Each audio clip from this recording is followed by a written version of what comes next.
Imagine you are, you're a 7-year-old boy. Yeah. You're growing up in Alabama, and you're out fishing. You pull a pinfish out of the water, and in this just freak accident, one of its sharp, spiny fins pierces your right eye. Oh, wow. I mean, that is just a visceral, terrifying image to start a life story. Right. But the crazy thing is, instead of running home or, crying out for medical help, you just keep fishing. You're kidding. No, you just stay outdoors. Because even at 7 years old, you are that intensely obsessed with nature. Wow.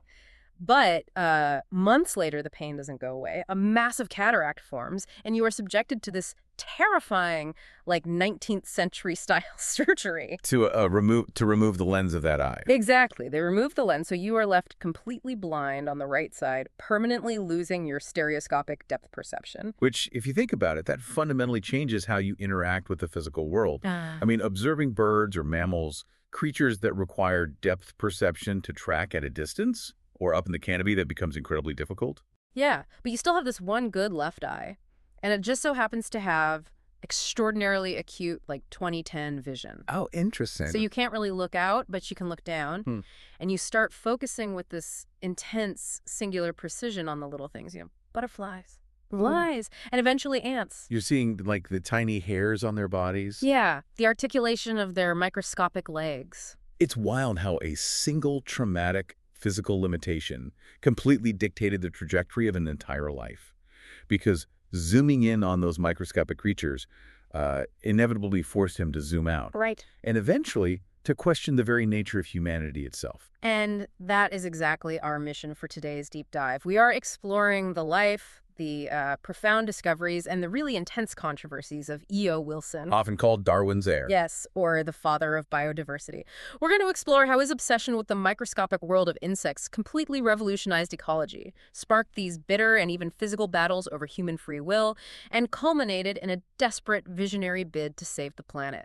We can trace that journey straight from his childhood, right into his early field work. So where does he start? Well, after getting his PhD from Harvard, Wilson travels all over the world, Cuba, New Guinea, and he's working as an ant taxonomist. Okay. And he begins mapping something he called the taxon cycle. He's trying to figure out the actual mechanics of how ants evolve into new species. Like how they spread out. Yeah, exactly. He observes that ant populations don't just stay static. They expand, they compete, and then when an environment gets too hostile, they escape into new marginalized habitats. Where they're basically forced to adapt and specialize. Right. He is watching evolution happen in real time, but on a miniature scale.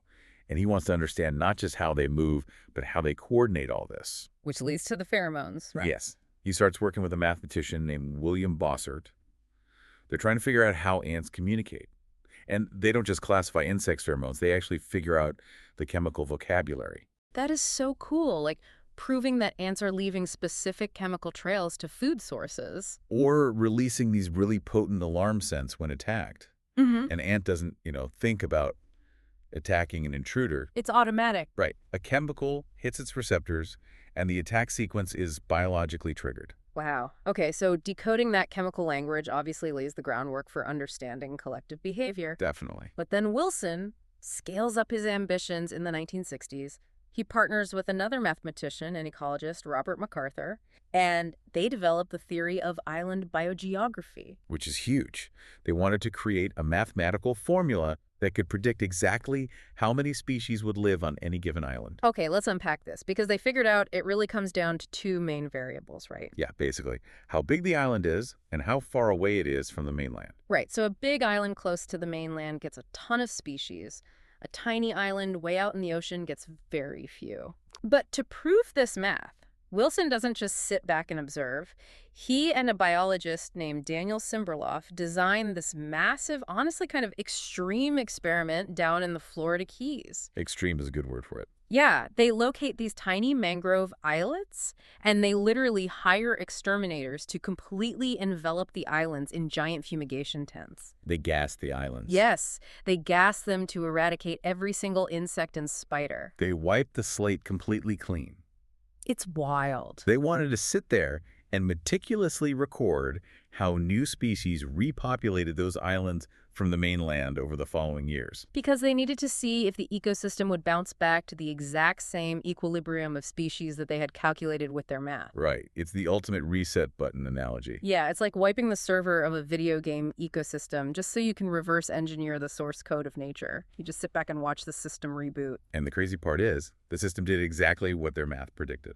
That seemingly bizarre fumigation experiment laid the foundation for modern conservation biology. How so? Well, if you want to know how life populates an isolated area, or, more importantly today, how species survive when humans chop up forests into isolated islands of trees, you rely on Wilson's math. Oh, I see. Yeah, the book he and MacArthur wrote became a foundational ecology text. So Wilson figures out the mechanics of how insects populate a geographical space, but the mysteries of the ant colony were still, pulling him in. Oh, absolutely. If he knows how they get to an island, he needs to understand the deep biological reasons for why they behave the way they do once they actually build a colony. Right. So in 1990, he co-authors this massive encyclopedic work called The Ants with Bert Holdobler, and it actually wins him a Pulitzer Prize. Which is incredibly rare for a science book of that density. It remains a masterpiece of biological observation.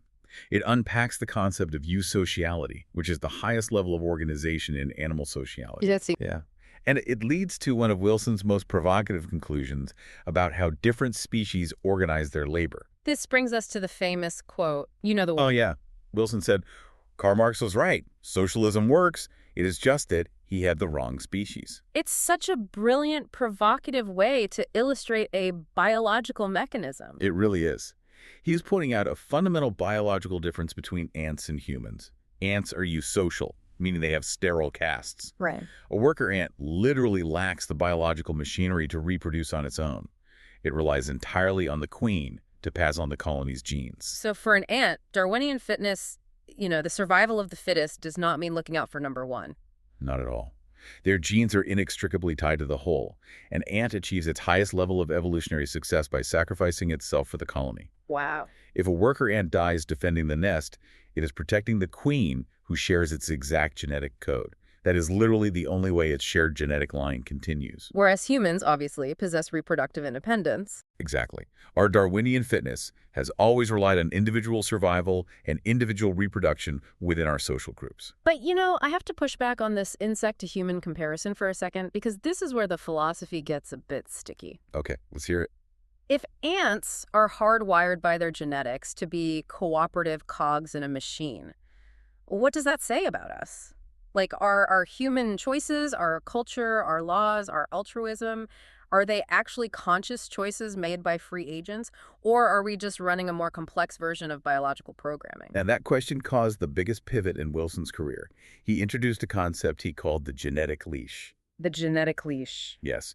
He argued that all animal behavior, human behavior included, is the product of heredity, environmental stimuli, and past experiences. In this view, free will is largely an illusion. Which is a heavy claim. Very heavy. He argued human social behavior is governed by what he called epigenetic rules. Meaning our genes set the boundaries, the leash, on how our minds and cultures can develop. Exactly the concept he was trying to capture. Our genes don't dictate every single thought you have, but they create a framework. Right. We are predisposed to fear certain things, to organize hierarchies in certain ways, and to form specific types of tribal bonds because those behaviors helped our ancestors survive. So culture is held on a leash by biology. Precisely. Okay, here's where it gets really interesting. Because telling the academic world in the 1970s that free will is an illusion and that our social structures are biologically hardwired is a really great way to make a lot of enemies very fast. Oh, he definitely did that. Yeah. In 1975, Wilson published Sociobiology, The New Synthesis. He took all these theories about insect behavior, applied them to vertebrates, and then in the very last chapter, he applied them directly to humans. And he followed it up in 1978 with On Human Nature, which actually won him a second Pulitzer. Which is amazing. It is. Wilson basically birthed an entirely new scientific field, sociobiology. But applying it to humans directly challenged a sacred doctrine in the social sciences known as the tabula rasa, or the blank slate theory. Right, the idea that we are born totally blank. And that society, parenting, culture, that's what writes everything onto us. Exactly. Wilson argued the slate is not blank. We are biological creatures with evolved, inherited tendencies that guide our social organization. And the academic world did not just politely critique his math. It ignited one of the fiercest, honestly ugliest academic battles of the 20th century. It was explosive. A group called the Sociobiology Study Group formed, heavily driven by some of Wilson's own Harvard colleagues, including the famous evolutionary biologist Stephen Jay Gould and geneticist Richard Lewontin. Right. They wrote these blistering open letters. They accused Wilson of genetic determinism, and they went so far as to accuse his theories of providing a scientific justification for racism, misogyny, and eugenics. We really have to understand the immense historical shadow hanging over this debate to see why the critics were so terrified. Yeah, context is key here. The 20th century had just witnessed catastrophic atrocities, including the Holocaust and widespread eugenics programs that were justified by twisted theories of biological determinism. Right. The idea that certain groups were biologically destined for their social station was a weaponized concept. So when Wilson suggested that human behaviors and hierarchies have a genetic basis, his critics saw a terrifying regression. They felt like it was moving backwards. They feared that saying it's in our genes would be used to justify inequality and stop social progress entirely. They saw it as defending the status quo. Yes. Meanwhile, Wilson felt he was simply applying the exact same objective evolutionary principles to human animals that he applied to ant colonies. He thought he was just observing nature. Right. He viewed the critics as letting political ideology blind them to scientific reality. But the real-world consequences of this ideological clash were wild. It escalated into what Wilson called academic vigilantism. Yeah, let's talk about the AAAS meeting. Because in February 1978, Wilson was at an American Association for the Advancement of Science meeting, sitting on a panel. Just a normal conference. Just a normal panel. And a group of protesters storms the stage. They surround him. They start chanting about genocide. And they actually dump a pitcher of ice water right onto his head. It's hard to believe. Over a biological theory. It's astonishing that a debate about human genetics led to physical altercations at a science conference. Well, it illustrates how deeply personal scientific theories become when they touch on human identity and human potential. Absolutely. And it's worth noting, even his fiercest academic critics, like Stephen Jay Gould, who was literally in the room, publicly condemned the physical attack. But the sociobiology debate became a defining, permanent dividing line in modern science. And decades later, those controversies didn't completely fade, they just kind of morphed. They did. The 1970s debate was very public and very theoretical. But years later, Wilson's legacy would be complicated by two very specific disputes. The first was a massive, extremely public feud with another giant of evolutionary biology, Richard Dawkins. What makes this feud so fascinating is that Dawkins was actually one of Wilson's biggest defenders during the sociobiology backlash in the 70s. Oh, really? Yeah, but fast forward to 2012, and they get into this brutal dispute over the mechanical engines of evolution. Right, they went to war over kin selection versus group selection. Exactly. To understand the fight, we have to look at the math of survival. Dawkins is the great champion of kin selection. This is the idea that evolution is driven by the desire to pass on your genes, even if it's through your relatives. Okay. There's this famous joke by the biologist J.B.S. Haldane. He said he would jump into a river to save 2 brothers or 8 cousins because the math works out to saving his own genetic equivalent. Right, it's the selfish gene perspective. The gene only cares about replicating itself. Exactly. Yeah. Wilson, however, spent the later part of his career arguing that the math of kin selection didn't fully explain the complex cooperative societies of ants or humans. He shifted his stance. Yes. He shifted to supporting group selection. He argued that evolutionary forces act on whole groups. A tribe of highly cooperative individuals will outcompete and survive a tribe of selfish individuals. Okay, that makes sense. Therefore, evolution selects for the cooperative group, even if it costs the individual. But Dawkins found this mathematically flawed and just completely unacceptable. He was furious. He wrote a scathing review of Wilson's 2012 book, labeling the work as bland and unfocused, and stating its errors made it impossible to recommend. Ouch. And Wilson did not take the high road. In an interview, Wilson completely dismissed Dawkins, claiming there was no actual scientific dispute between them because Dawkins wasn't a real scientist anymore. He was just a journalist who reports on what actual scientists discover. Which in academic circles, calling a pioneering evolutionary biologist a journalist is a devastating, heavily calculated insult. It's savage. Dawkins fired back, defending his own rigorous modeling. It was a clash of titans, driven by giant egos as much as giant intellects. Yeah, but that was a battle over scientific mechanics.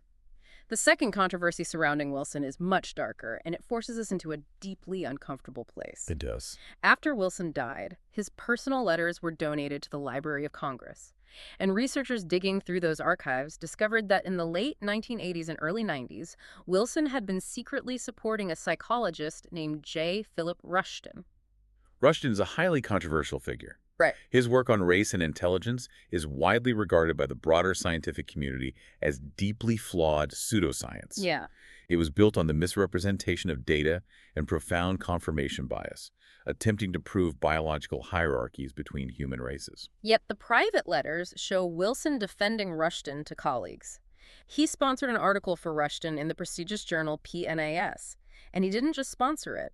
The letters reveal Wilson intentionally sought out reviewers he knew would already agree with the paper's premise just to ensure it got published. So he was manipulating the peer review process. Exactly. But he kept all of this support hidden from the public eye. In the letters, Wilson explicitly told Rushton he wouldn't sponsor a second article.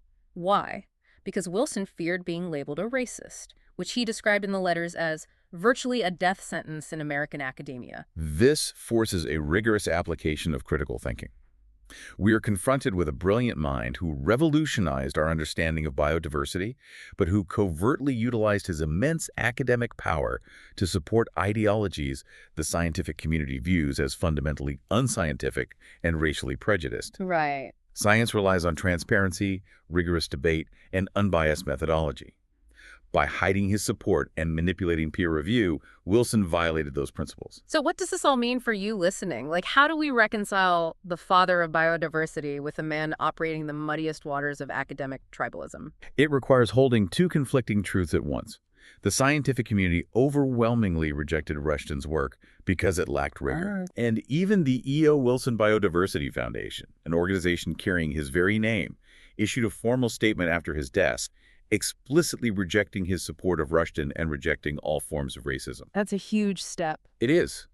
We have to separate his paradigm-shifting contributions to ecology from his flawed personal judgments and hidden endorsements. And what's so fascinating about the final act of Wilson's life is that despite being so deeply entangled in these intense human-level controversies, his focus zoomed all the way back out again. Right. He went from studying the microworld of ants to the messy, controversial world of human genetics to an urgent crusade to save the entire biosphere. He was ultimately seeking unification. In his 1998 book Consilience, he introduced a massively ambitious concept.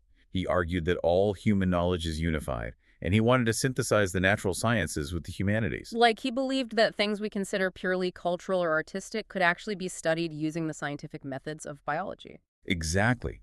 Why do humans universally fear snakes? Why do we find certain landscapes beautiful? Why are there universal incest taboos across isolated cultures? Wilson argued these aren't just cultural artifacts we invented, they are hardwired products of our evolutionary history. This synthesis led to a term he popularized that has become central to modern conservation: biophilia. Biophilia? Yes. It is the hypothesis that humanity has an innate evolutionary attraction to nature and other living systems. Okay, I can see that. Think about the physical, measurable drop in your blood pressure when you walk through an old-growth forest, or the awe you experience staring out at the ocean. Wilson argued that feeling isn't a cultural preference you picked up from a poem. It's biophilia. It is literally in your genes. You evolved in nature, and your biology yearns for that connection. And he used that deeply biological concept to fight for the planet. He popularized the term biodiversity. He helped launch the Encyclopedia of Life, which is this incredibly ambitious digital project aiming to catalog information on all 1.9 million recognized species on Earth. A massive undertaking. Huge. And he spent his final years pushing for the Half-Earth Project. This is a bold, radical strategy to set aside exactly 50% of the planet's surface purely for other species to thrive in. He believed it was the only mathematical way to stop the mass extinction crisis. Right. He understood exactly what was being lost because he spent his entire life studying the microscopic interactions that keep an ecosystem breathing. He knew that when you pull one thread, the whole tapestry unravels. He had a quote that really hits you in the gut. He said that destroying a rainforest for economic gain is exactly like burning a Renaissance painting to cook a meal. It perfectly captures the irreplaceable value of complex biology. The meal satisfies a short-term, immediate need. But the painting, the millions of years of evolutionary history, the genetic code of thousands of species interacting perfectly, is lost forever. We have covered incredible ground on this journey today. We followed the path of a boy in Alabama looking at ants with a single 2010R to the halls of Harvard, where he calculates the code of island ecology. We've watched him spark the sociobiology revolution, endure having ice water poured on his head by colleagues terrified of biological determinism, and navigate the deeply troubling waters of his hidden correspondence. All the way to an older visionary man pleading with humanity to save half the globe. It is a life that embodies the profound complexity of science itself. Brilliant, paradigm-shifting, yet deeply entangled in the very human nature it sought to explain. Absolutely. But there's one final lingering thought from Wilson's life that we want to leave you with today, something to mull over as you go about your week. Toward the end of his life, Wilson described his personal spiritual stance as being a provisional deist. He drifted away from the conservative church of his youth. Okay. And as we discussed, he firmly believed that religion and a belief in God are simply products of human evolution. They're part of that genetic leash, a tribal mechanism that helped early humans survive. Right, a biological tool. But recognizing the massive scale of the extinction crisis, he did something unexpected. He wrote an impassioned appeal directly to religious leaders. Really? Yeah. He asked scientists and religious leaders to set aside their differences and build an alliance to save the creation, arguing that science and religion are the two most potent forces on Earth. So we ask you to consider this. If E.O. Wilson truly believed that religion is just a biological mechanism for evolutionary survival, a trick of the genes, is it a brilliant stroke of irony or just profound, desperate pragmatism that he wanted to use that very evolutionary trait as the ultimate tool to save the Earth's biodiversity? It is a fascinating paradox of human nature to leave you with. Keep diving deep, keep questioning the world around you, and as always, thank you for listening.